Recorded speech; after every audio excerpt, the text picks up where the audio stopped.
সংসদে ফেনীর ওই যে এমপি মজনু ভাই পার্লামেন্টের দ্বিতীয় দিন আলোচনা করছে। উনি মজনু ভাই মানে আমি খুবই অবাক হয়েছি যে মজনু ভাই প্রথম দিনে উনি পার্লামেন্টের প্রথম বক্তব্যেই হচ্ছে এই মাটি ক্ষেত্রদের নিয়ে উনি কথা বলছেন এবং উনি খুব একটা ভালো কথা বলছে। এই যে আপনি মাটিটা কাটা নিতেছেন এটাকে বলা হয় টপ সয়েল, মানে যে ল্যান্ডটার মধ্যে আপনার হচ্ছে ফসল উৎপাদন হয়।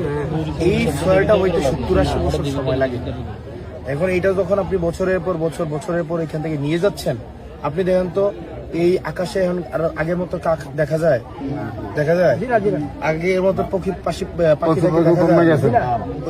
দেখা যায় না কিন্তু আগের মতো কি ফলফলাদি হয় না।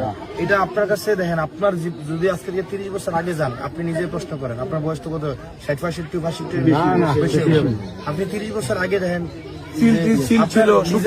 তরি তরকারি নিজের ঘরেরটা নিজে করে খাইছে না। এমন কেন এটা সম্ভব না? সম্ভব।